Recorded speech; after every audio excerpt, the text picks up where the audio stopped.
Hey, Back hey, and we're live. June KalamaZooKeeper 4th. 4, I think 4 or 5. Mm-hmm. How you been, man? Or episode. I'm good. It's a nice, basically summer day out here now. I'm obviously calling from the car on my way over to mom-in-law's to kind of take care of her today, look after things. Everything's good. She fell down, if I remember. Yeah, she's like the most resilient person I know, though. She fell, had a pretty severe injury, and healed up basically over a weekend. Now she's out, you know, walking around town and everything. She's in her 80s, but might as well be 30 years younger or more. It's good. Back into the parkour next week. Back into the parkour, yeah. So last time we talked, we didn't record it, but it was a lively discussion on the masks. I'm not sure if you wanted to touch on that today or not, but We can. I know we're gonna go right there, but yeah, if you want to. It yeah, seems well, like not that anybody watches us, so we don't have to worry about getting censored. But it seems like things are loosening up. And you can right. a little bit more freely. They've I've I don't been know. thinking. Go ahead. Sorry, I've been thinking maybe we post these on one of these more censorship-resistant platforms as well. But I'm sorry, what were you saying? I don't know what your situation is there, but they seem to be going away pretty quickly here in Michigan, in the Kalamazoo area. What? Oh, the cases. No, the masks. Oh, the masks. Yeah, it's well, what is the situation here? It's the metro area. I'm downtown. I'm looking out on the sidewalk, and most people I see are wearing them. But that's also because most people I see are just going into or coming out of a business. If you go like a block north of here or south of here or whatever, and people are just out for a walk, something like that, they aren't wearing them. Were they a week or 2 weeks or a month ago?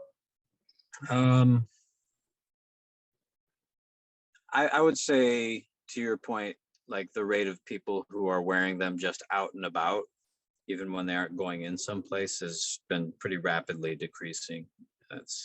I'm sure it has something to do with the heat. A friend of my wife's the other day was, and this sentiment too, a friend of my wife's the other day was putting hers on, and she said, "This is starting to feel stupid." Some people are just late to the party. Yeah. Do you think I think we might have touched on this in like one of our quick non-podcast conversations, but do you think it's a coincidence that this all fell apart once Fauci started getting investigated, and perhaps Bill Gates as well? Because they're the main two proponents of all of this. Fauci was put in charge of everybody's health and safety. Of course, flip-flop, but that aside, now it looks like the man who everybody's been hero worshiping might have actually been complicit in releasing the disease that killed their loved ones. It's almost like it's comic book supervillain shit. It's unbelievable. You can't write stuff like that. But anyway, Yeah. Do you think potentially, whether or not your feelings are that he is implicated at all, do you think maybe just the fact that that's a thing might be why this is going away? I would bet it's considerable, like a significant factor.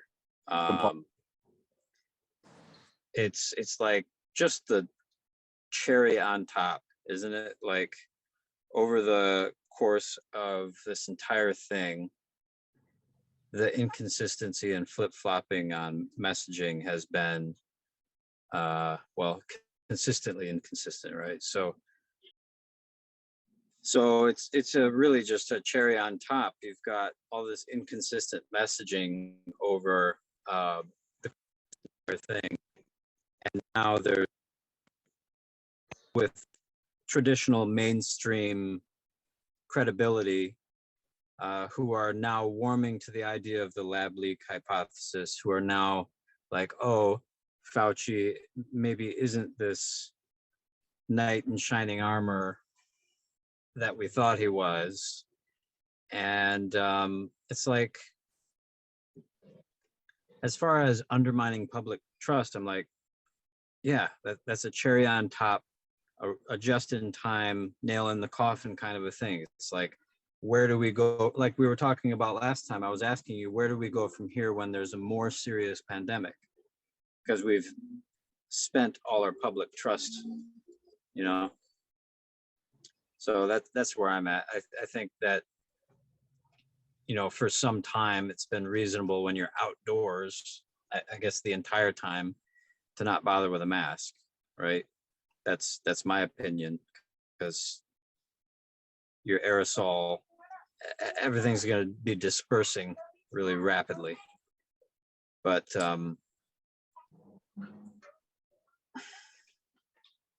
you know, just another case in point, you know, some listeners may not be familiar with this, but early on I was concerned because I thought, well, this is going to be aerosol transmission, which is much more difficult to control because you need a whole different set of equipment, you need different stuff. And then all the claims were about droplet transmission as opposed to aerosol. Now it's flipping, because finally people are starting to listen to the aerosol scientists who didn't hold the same kinds of public policy positions that non-aerosol scientists had at the time. And it's like, oh, aerosol is the majority mode of transmission. So I don't blame anyone for being like more than skeptical, just straight up distrusting of this kind of stuff now. You know, I totally understand that. Absolutely. I think everybody didn't think about the whole human components of just all of the other physical and psychological ramifications something like that would have and did have. And I still feel, and I've seen nothing that has made me change my mind or even consider that I might have been wrong. I think that the masks have done way more harm than good, and I think they've probably overall killed people.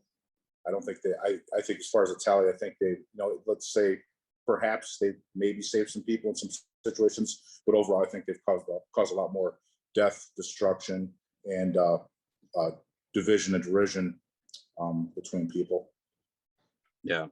Well, from my perspective, I'm like, as you know, as we discussed, I'm quote unquote pro-mask, but I'm pro-mask in a very specific way, which is N95s, which help with the aerosol.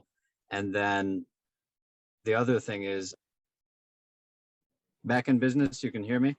No, I can't. Yep. Last thing I heard was back in business. So I'm pro-mask in that way, a very specific way. But to your point, and with the information I just mentioned, these masks people are generally wearing are not protective against aerosol. So it is a very performative kind of a thing in that regard, especially if indeed aerosol is the main mode of transmission. You know, I look and I see, right now I see 6 people with masks on, and not one of them would be protective against aerosol. So there's that. And then I do think, you know, you're pointing out that people are not hygienic about the masks is also a considerable thing. And I think maybe the most interesting thing you and I talked about, I was kind of yes-anding your position, is how combined with the media, combined with having something on your face like this, it inspires a continual kind of state of fear. Yes. Culturally and personally, in a way that I imagine probably, especially over time and on a chronic basis, it's going to degrade your immune system. And it may even bring about other forms of disease much more easily, right? I think there's something to that. In general, I'm still pro-mask, but I think these are very interesting things you've raised with me that are more than worth considering. So still being in the pro-mask camp, how do you justify when you see in the states here, the states that either do not have a mask mandate, very loose ones, or when they do drop them, their numbers get better. And if you juxtapose the states that had them compared to the states that don't, the states that didn't enforce them have better numbers. Like, you don't have to be a scientist. Anti-science will know that statistics. It's very easy to look at. If you stop doing something better, that something very likely was causing the issue or causing an issue. One of the things I said earlier is relevant because, I remember when there were articles coming out not too long ago, people are like, we don't understand why the numbers are increasing the way they are in these states with mask mandates. And if you recognize that aerosol transmission is a major mode of transmission, it makes sense because no one's really wearing masks that protect against aerosol transmission. So it's like, you might as well be not wearing a mask. So if I can paraphrase what you just said, all of the detriments and none of the benefits.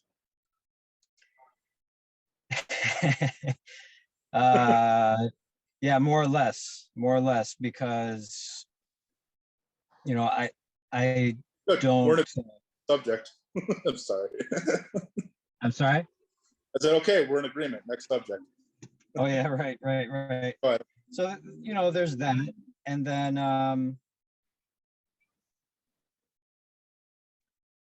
well, yeah. I mean, we could branch off from there, but if you're wearing masks that don't protect against aerosol transmission, or they do, but only slightly, there may be some significant protection, but it wouldn't be the kind of protection that you really want. So again, when I say I'm pro-mask at the personal level of carrying out things like I have, wearing N95s, replacing them after 8 hours of use, things that I don't know anyone doing that, frankly. And 8 hours is a long time. What is a mask like after? Because I've wore them for maybe 10 minutes when I absolutely have to get something from a grocery store, Menards or something. But what's a mask like after 8 hours? Because in people's defense, you say people aren't hygienic. I think just by virtue of what they are, the masks just aren't hygienic, and they get very unhygienic very quickly. Like, if I had to wear one, I'd probably want to replace it every hour or two. Yeah. Well, early on, when there was even more uncertainty, I was wearing a respirator. This was before lockdown in Toronto here, and before any restrictions were in place for public places. I was wearing a respirator like I would wear if I was painting a car. I would swap filter cartridges and I would clean the thing. But with these masks, like you might see someone in the hospital wearing, dealing with infectious patients, the ones that aren't as hardcore looking, quote unquote hardcore looking, as a painter's mask kind of a thing, a respirator. With those, I don't find anything disgusting about them after 8 hours, unless like I've done something like I ate a bunch of red onions and I didn't brush my teeth or something like that. You know what I mean? I've never had any trouble with that. That said, I have not put myself in the situation where, like, an Amazon driver working in the middle of the summer is. They're working, it's humid, it's hot. For me, it's like I'm getting out of an air-conditioned car, going into an air-conditioned building, and leisurely doing some grocery shopping, perhaps. Or a cook slaving over an oven in a restaurant. Yeah. Exactly. Yeah, I'm sure that all factors in. Regardless, I'm happy to see it all go away, and good riddance. I certainly hope it doesn't come back. And God forbid if like something comes down the pike that has some kind of 10% or 15% or even 5% mortality rate, like we're going to be effed, because I'll be the first one to die. So I'll be like, yeah, I don't believe it.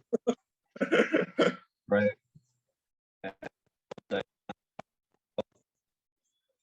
Little cutting out again.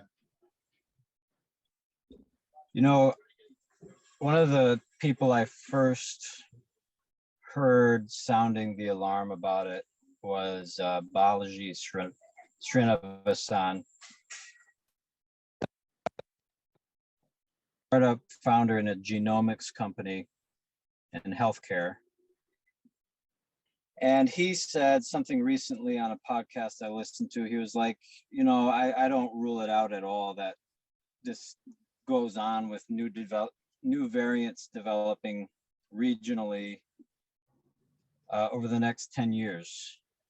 And the problem he was framing is, well, we basically need our medical science and logistics systems to outpace the emergence of new variants. He's saying, you know, I'm not sure it's going to happen, but I'm not saying it's something we should rule out, that this is going to continue on for a decade, which sounds, you know, no one Is wants he talking to hear about that. new variances, new mutations of this, or just new diseases that are going to surface just because of population and everything? Yeah, of you know, branching from SARS-CoV-2, I see. the COVID virus. Yeah. I mean, I know this is a little bit unprecedented because it looks like it might have been artificially evolved, but doesn't this kind of go on? And now that it's, let's say it's just evolving on its own without human interference, haven't we been dealing with that, you know, forever? Dealing with like the evolutionary process and disease vectors kind of thing. Yeah, I mean, it's been an ongoing thing. It's nothing new. It's what is new though is the sheer number of people on the planet and how connected they are. Just China alone, the population within China. If we just think of China and imagine that none of the rest of the world was populated, that's still a pretty significant number of people. It wasn't that long ago that there were only 3 billion people. You know, there are people with that in living memory, I think, if I'm not mistaken. I think you're right. I think I remember 6 billion. I'm 45. What are we at now? 10? We're pushing 8, I think. 8? I think the projections are that we're going to supposedly level off and then kind of reduce from close to 10. Yeah. I bet like my parents were probably around for 3 billion. We could figure that out pretty quickly. Yeah. So, you know, that's a major thing, because it's not just every additional person, but it's exponential increase in relationships, because each person interacting with how many hundred other people in some fashion, you know, there are a lot more opportunities. When you add, for example, like imagine a telephone network. When you add from 5 people to 10 people, it's not that you're just adding these 5 people and it's a linear thing. It's how many various connections do these 5 new people have available, and it's this sounds like 5th grade sex ed. Sex for viruses, yeah. Even though I guess they don't reproduce sexually, but hey.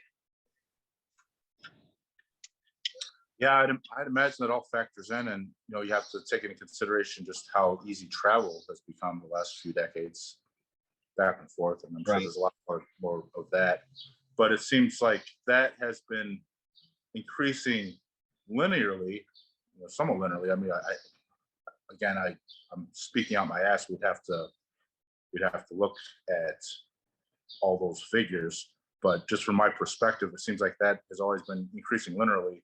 And then our response and what's going on now has just been this exponential, whereas, all those other, all those other factors are increasing. And I'm just throwing numbers out there just to get my point across. If they're increasing 1 or 2% a year as far as population and the ability to travel, like our focus on this last year has been 1,000 times what it was the year before.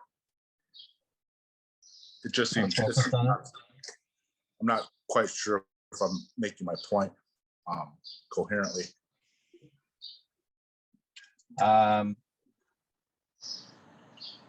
Me either. Yeah. I might even claim you're not. What's that? I might even claim that you're not. So a linear increase in sheer numbers of, say, population. People, it's not like all of a sudden there's 8 billion people on the planet. There was 8 billion people on the planet roughly 5 years ago, 10 years ago. And it's not like travel's gotten 1,000 times easier in this last couple of years, but our response to this disease that I still don't know if it really qualifies as a pandemic, with the mortality rate, has been manifold. It's been all we talk about, all we think about. Again, getting back into what you said earlier about the constant fear and the halting it's put on everything. I'm not articulating my thoughts very well right now, but I think you're pointing out like an outsized response. The effect was not warranted for the cause. I see what you mean. And again, that's just my opinion. And I'm sure if somebody wanted to eviscerate that argument, it'd be pretty easy. Because again, I'm just pulling figures out of my ass and giving my opinion on what I've seen the last couple of years. Yeah, illustrate the concept. Well,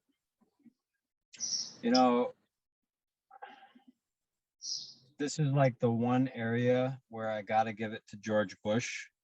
He took a personal interest in biological risks, and his administration laid out a plan, and they developed defense programs that would be helpful in, for example, like a smallpox epidemic. We didn't listen, though. Like the powers that be here and now over the past couple of years didn't really follow an established plan. And to your point, it did not need to be nearly as bad as it has been and continues to be. That's for sure. That seems obvious. Yeah. Certainly seems obvious. And then I have to do so much more learning about it, but it seems to me that this lab leak thing is a very reasonable thing to be considering, seeing as, if I remember correctly, the head of that institute in 2015 or something to that effect was saying, yeah, we're carrying out some of the riskiest forms of viral research that you can carry out. It's so, if you're looking, it seems so plain to see to me that there has been a lot of shenanigans in managing the public eye and the Wuhan Virology Institute. So we'll see come what may, but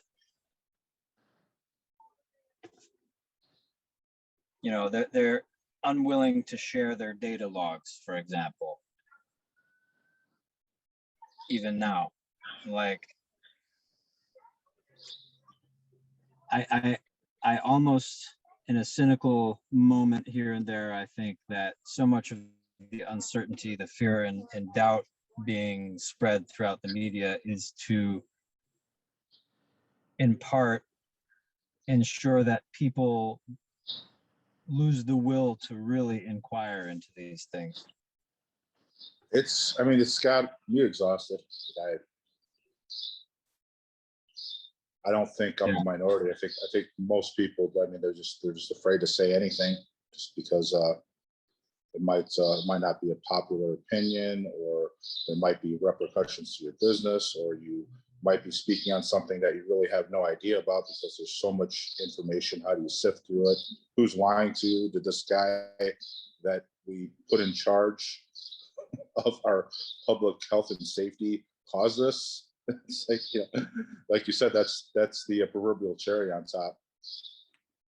Yeah. I don't want to brag, and I don't know when I started conveying my thoughts to you, but within maybe 2 or 3 times of seeing Fauci back in 2020, March, April, I was like, yeah, something's just not right with this guy. And this was even before he started flip-flopping. Like, I could just see something was off. Now, granted, I read people for a living. I'm in sales, and I've relied on being able to look at tells and deal with people to do very well for myself. So I understand that most people won't be able to pick up on maybe some of these subtleties.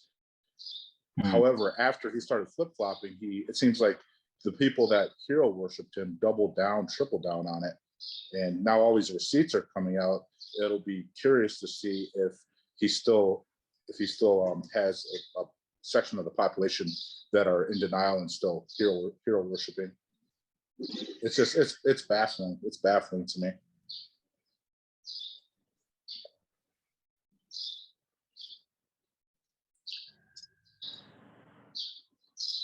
Yeah, we've clearly got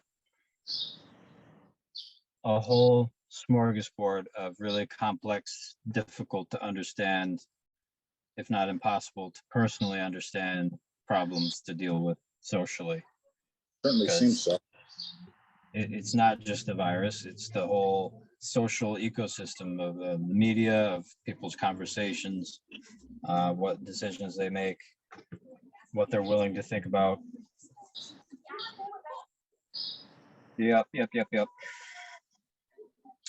Well, to the point of the renaissance of critical thinking and reason, I mean, we have these differing viewpoints, and I'll reiterate, I'm glad that we can have a conversation like this, and even if several hundred people are seeing this, quote unquote, only, that's significant to me. I think it's very important that people see how a productive conversation can still occur, even if people are like pretty deeply differing on some important things. Yeah, it seems like society's lost that ability. And, I hope someone in some small way seeing this is perhaps inspired to have, difficult or nuanced conversations in their life,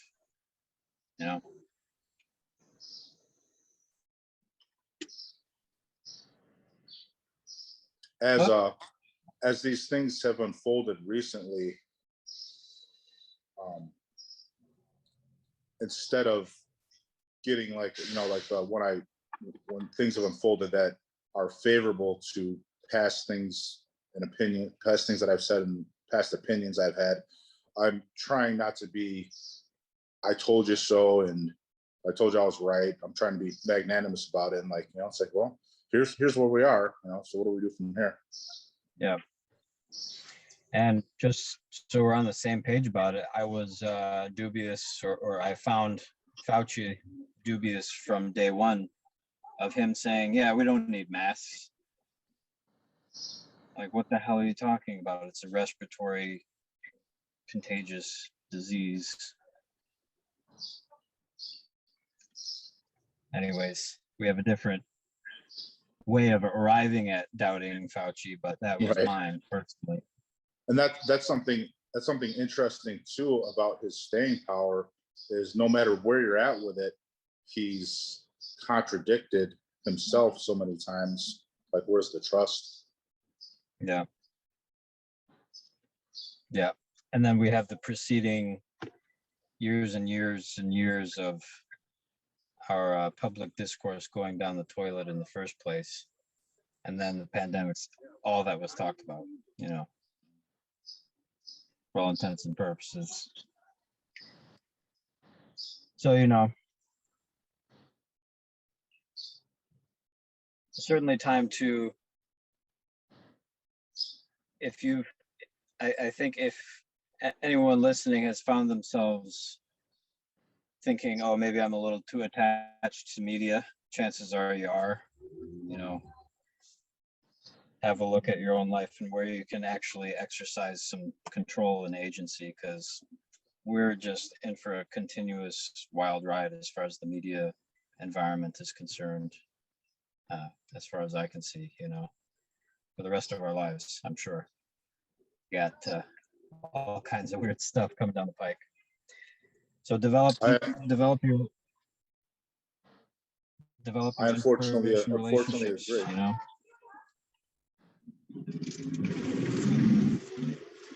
And well, on that lovely note, any other lighter topics you want to touch on? I didn't think we were going to delve right into that right away. or maybe I would. Yeah, let's have a nice couple minutes here. We got all that What out am of the way. Yeah, right. What am I excited about? Well, now that education, for example, has been so disrupted, there's some very interesting new projects in education. Something I would recommend people look into if they've got kids is Synthesis School. And it's Synthesis School? Just like any other school now, it is online, Synthesis School. But the thing of it is it was designed to be online in the first place. They're not trying to cram a traditional school program into the internet. And it's very much so geared toward the kinds of skills that a person would want to have in the 21st century, including teamwork and complicated problem solving in a collaborative environment. So I think they take like 5 to 12-year-olds, something like that. And that's one of the more exciting projects I've seen lately, because it's like things I've been thinking about for a long time is being really important over the next couple of decades. They're putting it into their curriculum. So that's really exciting for me. I'm sure it won't be long, in a few years, I'll have my kid signed up with them, you know? Yeah, I'll have to have, this is the first I've heard of it. Sounds interesting. Speaking of the next couple of decades, do you think that we'll see somebody on the moon again, or maybe even Mars in the next 20 years like we're talking about? I think so. 20 years. Yeah. Keep in mind, they were talking about putting somebody on Mars in the 80s. Here we are. Right. You know, how is that going? I think someone like Musk, may actually make it happen. It's interesting to see how something like a railroad project in California that was approved in like 2003 is still going, covering a smaller distance than one like 50 or 60 years ago that was completed in like several years. And to this gentleman Balaji Srivanathan's point, the regulatory environment in the US at least has become what he called a vetocracy. You can basically be guaranteed that whenever you try and do something significant and new, you're going to be tangled up in all kinds of systems of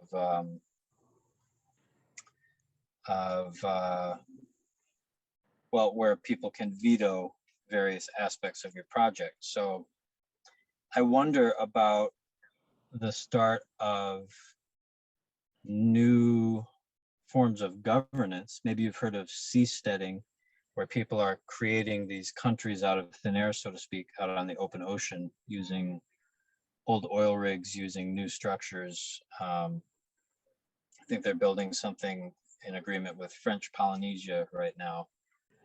And I wonder if these entirely new regulatory environments are going to enable projects like going to Mars happen much more quickly. You're talking about like artificial islands Yeah, exactly. With seasteading, yes. with their own sovereign nation status. Exactly. Or in the case of So what they're doing in French Polynesia, I believe they have a couple of years ago on my birthday, my brother bought me an ambassador status to the municipality of Sealand or something. You heard of that? Oh yeah. Yeah, Sealand. So I'm a admiral or a viceroy or a prince or something. Sealand. It's like that's what you're talking about. It's like an old abandoned oil rig, I think. Yep. Or something like that. Yep. Very similar kinds of things in the works nowadays. However, what's different now in a big way is that you can create economies and governance structures on the basis of cryptocurrencies and blockchain technology. Oh, that's what I was actually going to ask you. So I was going to buy a Bitcoin because they crashed. I guess because of Elon Musk and some of his statements. And China, yep. And you buy something, if you're considering buying something, you might as well buy it after it takes the hit. And I wanted to, but then I found out I had to pay a lot more in taxes than I realized a couple of weeks ago. So I did that, and then I've accrued some money. I was thinking about getting some Bitcoin. What do you think? Do you think that'd be a good buy? Right now, it's still lower. So I think it's 37 a share. Still lower. I would say if you're thinking about it, yes. I think I advise you to consider using crypto.com, which I would retract that suggestion. The ideal way to do it would be to get a hardware wallet, probably a product called Ledger Nano. And with that purchase, you also have access to the Coinify exchange that they're partnered with. So I would buy via Coinify and then put that on your hardware wallet. So it's not, you've probably heard of where some of these exchanges have been hacked, or in a really,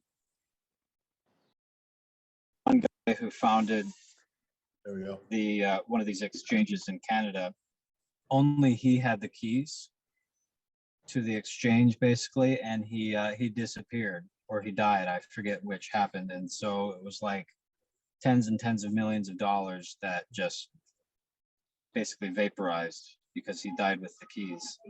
And it's not a buried treasure where somebody else can find it. It's gone, huh? Yeah. That's interesting. So you wouldn't advise doing it through buying the crypto through like Robinhood or some of these other simple apps? I think I'll have to look at my phone. Not Robinhood, definitely not Robinhood, because Robinhood basically has a custodial arrangement where you can't even withdraw the Bitcoin to your owned wallet if you wanted to. So let's say you bought it as an investment and you wanted to use that Bitcoin for something in the future, you wouldn't be able to conduct any transactions with it other than selling it on Robinhood. So you're totally dependent on Robinhood in that case. Whereas if you do what I suggested with a hardware wallet is the one thing. Is the hardware wallet an app? I'm looking at these apps to see this other one that I can't remember what it was called. Somebody told me to, it might just be Cash App. That one I don't know about. Would that? Yeah, I think it was Cash App. Somebody What I recommended me. would just encourage you, what I would encourage you to do, regardless of where you buy from, is make sure that you can withdraw it to your own wallet. Okay. So Robin When says you you can't do that. withdraw to your own wallet, what exactly does that mean? I'm not quite sure what you're trying to explain. So if I, from what I understand, if I purchase crypto through something like, in Canada, we have an exchange called Coinbase. Okay. They are going to be obligated, like any bank, to give me access to that crypto. However, they maintain management of it.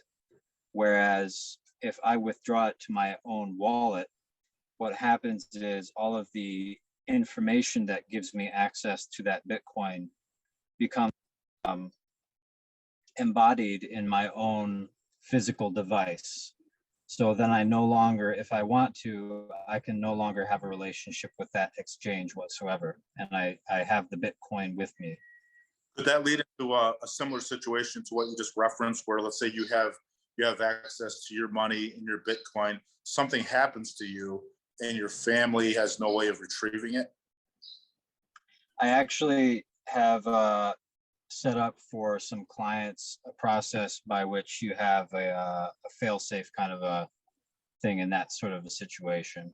So it's a secondary step for that kind of insurance to make sure that it just doesn't disappear if something happens to you, or that it's accessible.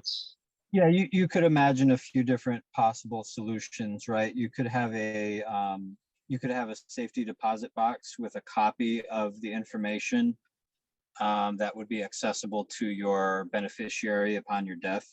I just didn't know how simple. Yeah, so it's pretty straightforward. Just takes a little bit of awareness of how that would work, but yeah. I think I mentioned to you the last probably 3 or 4 months I've been buying a lot of physical gold, just because seeing what's happening with the dollar, and as much as the printing is pretty scary, and seeing the price of lumber, the price of food go up, anticipating that gold might have a jump here in the next year or two. Yeah. At the very least, more stable than the dollar. And I don't want physical dollars right now. I think a lot of people are in the same position. A friend of mine actually said that's why property is so hot, because everybody doesn't want to have money laying around worth half of what it's worth. Yeah. Yeah. I would look into, I wish I could be sure of the name of it right now. Maybe you've heard of it. I think it's called the perennial portfolio. I've heard of it. Basically it's a approach to developing your portfolio for basically like all weather. So it's going to be okay in a depression. It's going to be okay during inflation, this sort of a thing. And it's a mix of assets, right? And crypto is becoming one of those. But it's a mutual fund. Well, a few things. So you might have precious metals, you might have equities, stocks, you might have cash, you might have real estate, but it's a mix that's intentionally designed to perform in all weather. And then perennial portfolio, I believe, and not require a lot of your attention once you have it set up. That's what I'm planning on doing, and that's what I'm doing with the gold. That's what I'm planning on doing with the crypto. If I go through with it, I look at everything. Can you see this? No, what's going on there? Are you able to see the bruising? Yeah. So both arms are like that. I went to the massage guy here in Kalamazoo, TJ. It's really good. And I have elbow problems. Like I have trouble straightening out my arms unless I traction them out. And he said it might be your biceps. said I can work on them, but it's gonna hurt like hell and they're gonna bruise up. So I'm like, okay, give it a try. And he got a tool and he was working on them, and it wasn't horrible. It was a little, but he said, look at your arms. I'm like, holy crap, they've gotten a lot better. And what I thought was interesting is he said, if your tissues are healthy, that doesn't happen. That only happens if you have scar bullshit in there. And you could feel it when he was working it out. It was like real gravelly. So what is it? The graveliness? From what he, scar tissue getting broken up. Oh. So is that just on account of training, I guess, huh? Yeah, I asked, I go, so does like everybody that lift weights have this going on? He said, yeah, pretty much. I would imagine like if somebody that's like 15 years old probably wouldn't get that. Huh. Is that any kind of training, or like quote unquote overtraining kind of a thing? I don't know. I imagine if you got like a bricklayer, an iron worker or something, they probably have a similar situation.